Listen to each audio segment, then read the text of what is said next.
नमस्कार। संसारका हामी सबैको दुईटा स्वरूप छ। हामीहरूको अर्थात् संसारमा हामीहरू जे जति छौँ, हामी सबैको वास्तवमा दुई किसिमको स्वरूप छ। एउटा त व्यक्ति रूपले हामीहरू जहाँ जसरी रहेका छौँ, आफ्नो नाम रूपले, आफ्नो ठाउँ रूपले, आफ्नो उमेर रूपले, जो हामी एकदेखि भिन्न रूपमा छौँ, जति पनि हामीहरू छौँ। अब यसोसले त हामीहरूको हरेक जति व्यक्ति छौँ त्यतिवटै हामीहरूको आफ्नो परिचय छ। र अर्को दोस्रो स्वरूप हो, त्यो चाहिँ नि सबैको एउटै छ। संसारमा हामी जे जति छौँ, जो असली स्वरूप हो, जो सधैँ रहिरहने स्वरूप हो, जो अमर स्वरूप हो, जो परिपूर्ण स्वरूप हो, जो यथार्थ स्वरूप हो, जो सनातन स्वरूप हो, त्यो चाहिँ नि एउटै छ। त्यो एउटैको नाम हो सच्चिदानन्द रूप ब्रह्म। त्यसैले हामी सबैको जो वास्तव स्वरूप हो ब्रह्म, यसबारेमा हामीले हरेक प्रकारले राम्ररी जान्नै पर्ने हुन्छ। अब यो ब्रह्मलाई राम्रोसँग हामीले नजानिकन हाम्रो सधैँ सुख शान्ति अमर रूपले परिपूर्णता सम्भव हुँदैन। त्यसैले संसारका हामी सबैले यो सच्चिदानन्द रूप जो ब्रह्म छ, जो हामी सबैको असली स्वरूप हो, असली स्वरूपमा हाम्रो केही भिन्नता छैन। जुन अर्को जो स्वरूप हो, हरेक व्यक्ति पछि अलग्गै अलग्गै नाम रूप उमेर ठाउँ आदि हिसाबले त्यो आफ्नो आफ्नो ठाउँमा छ। तर त्यो क्षणिक हो, त्यो सदाकालीन होइन, केही समयका हुन्। तर हामीहरूको जो वास्तव स्वरूप छ, जो एउटै हो, त्यो चाहिँ नि सदाकालीन हो। त्यसकारणले हामीहरू सबैले, हालाकि हामीहरू व्यवहारमा अलग अलग रूपले भिन्न भिन्न रूपले हामीहरू छौँ तापनि हामी सबैको वास्तविक स्वरूप जो ब्रह्म हो, त्यसबारेमा हामीहरूले अहिले जान्नै पर्ने हुन्छ। जहिले पनि यसलाई जान्नै पर्ने हुन्छ। यसलाई नजानिकन हामीहरूको अमर परिपूर्णता मुक्ति सम्भव हुँदैन। त्यसैले यथार्थ रूपमा या आज जानौँ या पछि जानौँ या अर्को जुनीमा जानौँ या जहिले पनि जानौँ, यसलाई राम्रोसँग नजानिकन हामीहरूको मुक्ति अर्थात् परिपूर्णता हुन कहिले पनि सक्दैन। त्यसकारणले जब हामीले यथार्थ जान्नु नै छ भने त्यो जान्नुपर्ने कुरालाई किन भोलि पर्सि राख्ने, त्यसलाई हामीले वर्तमानमै जानिलिने। जब जान्नै पर्छ त्यसलाई भोलि पर्सि किन हामी अहिले जानौँ। यस सन्दर्भमा 1300 वर्ष अगाडि भगवान् शिवको अवतारी प्रथम शङ्कराचार्यले यो ब्रह्मको विषयमा साह्रै राम्रोसँग बताउनु भएको छ आफ्नो स्तुतिमा। त्यसको बारेमा अहिले वर्णन हुन्छ। र यो वर्णन गर्नुको पहिले यो ब्रह्म प्राप्ति गर्ने विषयमा हामीले हिजो केही उल्लेख गरेका थियौँ, केही भनेका थियौँ, जसमा ब्रह्म जान्नलाई एउटा तत्त्वज्ञान, एउटा वासना क्षय, अर्को मनोनाश, यो तिनवटा जो हो, यो तिनवटालाई साथै साथ गऱ्यो भने यस्तो अभ्यासले परिणाममा निश्चित रूपले हाम्रो ब्रह्ममा परिणति हुन्छ भन्ने यस्तो प्रसङ्ग संसारमा जो पूर्वेली धर्म संस्कृति हो, यो पृथ्वीमा पूर्वेली र पश्चिमेली भन्ने यो बेला बेलामा यसको प्रसङ्ग आएको हुन्छ। यो चाहिँ नि पृथ्वीमा सूर्योदयको हिसाबले यो विभाजन भएको छ। पृथ्वीमा सूर्योदय त अब पूर्वपट्टि, सूर्योदय हुने दिशालाई त पूर्वतर्फै भनिन्छ। हामीहरूको यो पशुपतिनाथको सेरोफेरोका देशहरू जति छौँ, नेपाल लगायत, यो चाहिँ नि पूर्वेलीमा पर्छ। त्यसकारणले अब धर्म संस्कृतिमा, ब्रह्म दर्शनमा, दर्शनशास्त्रमा संसारमा सबैभन्दा उच्च सर्वोच्च यो पूर्वेली दर्शनमा छ भनेर यो विश्वले स्वीकार गरे हो। त्यस कारणले हामीले पनि अझ गौरवका साथ यसलाई पटक पटक भनिरहने गर्छौँ।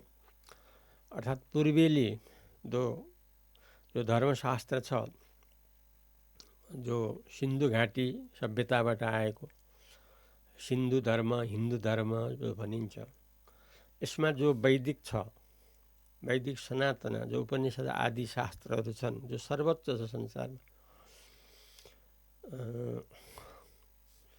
यस उसले यो सबैभन्दा ठुलो कुरा, ज्ञानको सबैभन्दा माथिको कुरा, जो अकाट्य कुरा, जो संसारले मानेको कुरा, यसलाई हामीले जसरी आर्थिक विकासमा वर्तमानमा पश्चिमेली अमेरिका, फ्रान्स, बेलायत, जर्मन आदिलाई हामी लिन्छौँ आर्थिक उन्नतिको लागि, भौतिक सुख सुविधाको लागि अगाडि छ भन्ने अर्थमा।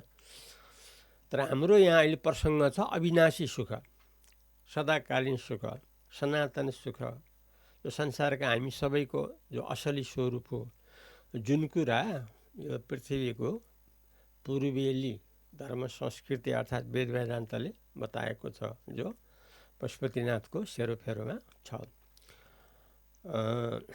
अब यसबारेमा अर्थात् ब्रह्म साक्षात्कार गर्नलाई उपाय हो तत्त्वज्ञान, वासना क्षय, मनोनाशलाई साथै साथ अभ्यास गरिराख्ने। अर्थात् ब्रह्म भनेको तत्त्वज्ञान हो, चैतन्य ज्ञान हो, सच्चिदानन्दको ज्ञान हो। यसलाई हामीले निरन्तर लिइरहनु पर्ने हुन्छ भने, किनकि लिन सजिलो छ, किनकि सच्चिदानन्द चैतन्य चेतन वस्तु त सधैँ हामीहरूको भित्र रहिरहेको छ। हामीहरू संसारमा जे जति छौँ सबैको भित्र लगातार रहिरहेको जो चेतन वस्तु छ, जसलाई चैतन्य भनिन्छ, ब्रह्म भनिन्छ, आत्मा भनिन्छ, परमात्मा भनिन्छ, यसलाई हामीले सधैँ लिइरहनु त हामी सबैको लागि सधैँ सम्भव छ, किनकि हामी सधैँ सबैभित्र रहिरहेको लगातार अखण्ड वस्तु हुनाले एउटा तत्त्वज्ञान, अर्को वासना क्षय। ब्रह्म त निर्मल हो, निराकार, निर्गुण, एकनाश, सच्चिदानन्द वस्तु। त्यस कारणले ब्रह्म बाहेक अरू पनि जति पनि वासनाहरू छन् शरीर संसार आदिका, यसलाई हामीले अभाव गर्नुपर्ने हुन्छ, किनकि सदाकालीन शरीर संसार होइन, सदाकालीन ब्रह्म हो। त्यसैले शरीर संसार जति छन् यी वासनाहरू पनि, त्यसैले यी सबलाई निर्वासनिक गर्नुपर्ने हुन्छ, वासनारहित गर्नुपर्ने हुन्छ भने सम्पूर्णलाई वासनारहित गरेपछि जो हाम्रो चञ्चल मन हो त्यो स्थिर र एक र अधिष्ठान रूपले स्वतः रहिरहने हुन जान्छ। अर्थात् मनको पनि नाश हुन जान्छ, किनभने मनको चञ्चलताको त्यहाँ चलखेल हुन पाउँदैन, किनकि कुनै पनि वासना छैन। मन घुम्ने त विभिन्न वासनाले गर्दा, जब कुनै पनि वासना छैन भने त्यहाँ मन घुम्ने प्रसङ्गै आउँदैन। जस्तो गाढा निद्रामा शरीर संसार त्यहाँ छँदै छैन, शरीर संसारको वासना पनि छैन, त्यहाँ त केवल आनन्द रूपले ब्रह्म रूपले रहेको अनुभव छ त्यहाँ। त्यस कारणले त्यहाँ मन चल्नु सम्भव छैन, किनकि त्यहाँ शरीर संसारको वासना छैन। मन जो चल्छ यो जाग्रत स्वप्नमा चलेको, यो विश्वरूपले रहँदाको अवस्थामा चलेको हो यो, किनभने यसमा त विभिन्न वासनाहरू छ, वासनाले भरिएको छ। यो लोक परलोक, शरीर संसार, यो त्यो आदि जो छ हजारौँ किसिमका यहाँ वासनाहरू छन्, त्यो भएको हुनाले मन चञ्चल भएको। अब जहाँ ब्रह्मलाई लिइन्छ भने त्यहाँ त त्यो निर्वासनिक वस्तुमा त कुनै वासना हुनु सम्भवै छैन। जस्तो भगवान् शिवमा कुनै वासना छैन, निर्वासनिक हो। त्यसैले अजन्मा, अखण्ड, अद्वितीय, परिपूर्ण भनिन्छ। हामीहरूको वास्तव स्वरूप पनि त्यही नै हो, किनकि वास्तविक जो स्वरूप हो त्योदेखि हामी भिन्न होइनौँ, हामीहरूको वास्तव स्वरूप त्यही हो। त्यस कारणले त्यस्तो हुनको लागि तत्त्वज्ञान, वासना क्षय, मनोनाश साथै साथ गरेपछि के हुन्छ भने ब्रह्मरूपले स्थिति हुन जान्छ। यो थियो हिजोको विषयमा संक्षिप्त रूपमा वर्णन। अहिले अब हाम्रो आजको प्रसङ्ग के भन्दाखेरि, जो ब्रह्म वस्तु छ, जो हामी सबैको यथार्थ स्वरूप हो, त्यसको बारेमा आद्य जगद्गुरु शङ्कराचार्य जो जगद्गुरु हुनुहुन्छ 1300 वर्ष अगाडि आफ्नो स्तुतिमा ब्रह्मको बारेमा वर्णन गर्नुभएको छ। अब ब्रह्मको बारेमा उहाँले के भन्नुहुन्छ भने, हामी सबैको आफ्नो हृदयपट्टि नै उहाँले फर्काउनुहुन्छ। अर्थात् हामीहरूको हृदयमा चेतन वस्तु छ, थाहा रूपले रहेको वस्तु छ, ज्ञान रूपले, बोध रूपले, यस्तो रूपले रहिराखेको जो छ हृदयमा हामी सबैको लगातार, त्यसलाई उहाँले भन्नुहुन्छ। हामीहरूको हृदयमा जब हामी शान्त रूपमा रहिरहेका हुन्छौँ, हामीहरूको कुनै मन चञ्चल चलेको हुँदैन, मन चलेको हुँदैन, कुनै वासना छैन, कहीँ यताउता हाम्रो ध्यान गएको छैन, त्यस्तो स्थिर अवस्थामा अर्थात् अति शान्त अवस्थामा अर्थात् प्रशान्त अवस्थामा के हुन्छ भन्दाखेरि त्यो हृदयमा रहिराखेको जो छ चेतन वस्तु, त्यसको निरन्तर अनुभव हुन जान्छ। किनकि हृदयमा त जो चेतन वस्तु छ त्यो त निरन्तर स्फुरण भइराखेको छ। जस्तो सूर्यको आकाशमा सूर्यमा जो प्रकाश छ त्यो त निरन्तर स्फुरित भइराखेको छ नि। जुन स्फुरित भइराखेको प्रकाश छ त्यसले गर्दा सारा पृथ्वी आदिमा फैलिराखेको छ। किनभने जो प्रकाश छ त्यो त निरन्तर स्फुरित भइराखेको छ नि।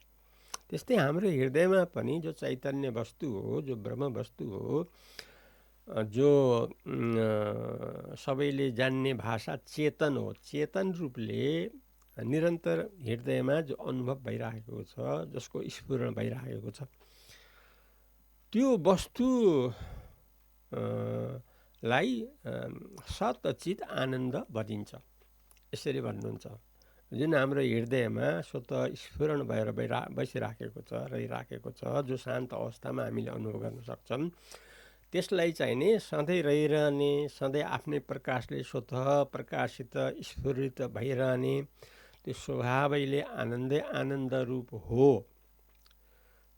यस्तो हाम्रो हृदयमा स्फुरित भइराखेको जो चेतन वस्तु छ त्यो सच्चित आनन्द रूपले निरन्तर रहिराखेको हुन्छ। र यसलाई अर्को रूपमा कसरी बताउनुहुन्छ भने जाग्रत स्वप्न सुषुप्ति यो जुन 3 अवस्था छ हरेक मानिसको, जुन यो निरन्तर चक्रको रूपमा घुमिराखेको छ। जस्तो जाग्रत आयो बिहान उठेदेखि राति नसुत्दासम्म, फेरि निद्रा आयो, निद्राभित्र फेरि स्वप्न अवस्था, संसार देखिने अवस्था त्यहाँ पनि आउँछ, फेरि त्यसलाई स्वप्न भनिन्छ। फेरि त्यहाँ गाढा निद्रा पनि आउँछ, त्यो निद्राभित्र केही नदेखिने अवस्था पनि हुन्छ, जसलाई सुषुप्ति भन्छ। यसरी लिएर 3टा अवस्था भनिएको छ, जाग्रत स्वप्न सुषुप्ति। यो 3टा अवस्था क्रमिक रूपले दिनदिनै यो चक्र चाहिँ घुमिराखेको छ। तर यो चक्र चाहिँ घुमिराखे पनि यो 3टै अवस्थालाई एकनासले, एक रूपले, निराकार रूपले, निर्विकार रूपले रहिराखेको अर्को वस्तु पनि छ, जो जान्नु रूप भन्छ, थाहा रूप भन्छ, साक्षी रूप भन्छ। किनकि हामीलाई थाहा हुन्छ नि, जस्तो हिजो अस्तिको कुरा हामी सबै बताउन सक्छौँ। हिजो दिनभरि हामी के गऱ्यौँ, रातभरि हामीले कस्तो अनुभव गऱ्यौँ, हामी सबै बताउन सक्छौँ नि। किनकि थाहा रूप जो चेतन हो त्यो त अखण्ड छ, एक अद्वितीय परिपूर्ण रूपले रहिराखेको छ, त्यसैले हामीले सबै कुरा बताउन सक्छौँ। त्यसकारणले त्यो जो वस्तु हो त्यो चाहिँ नि जसलाई साक्षी रूपले जानिन्छ त्यो चाहिँ नि चेतन ब्रह्म हो, त्यसलाई ब्रह्म भनिन्छ। यो चाहिँ नि ज्ञानीको यथार्थ स्वरूप यही हो, विद्वानजनको वास्तव स्वरूप यही हो। त्यसकारणले यस्तो ब्रह्म आफू भएको र यसमा सारा बुद्धिका अवस्थाहरू कल्पित हुने, खडा हुने, ती सबलाई प्रकाशित गरिरहने त्यो मुख्य तत्त्व नै ब्रह्म हो। जुन ब्रह्म यो मानिस आदिदेखि रहित हो, जो स्थूल सूक्ष्म जो आदि देखिन्छ नि, यी सबैदेखि अलग्गै र अधिष्ठान रूपले रहिराखेको अखण्ड चेतन वस्तु ब्रह्म हो भनेर यसरी ब्रह्म रूपले चाहिँ नि बताउनलाई, देखाउनलाई, चिनाउनलाई अनि बताउनु भएको छ। यस विषयमा फेरि भोलि थप बढाउनेछु। तबसम्मलाई बिदा दिनुहोस्। अद्वैत प्रति बलरामजीलाई बिदा दिनुहोस्। नमस्कार।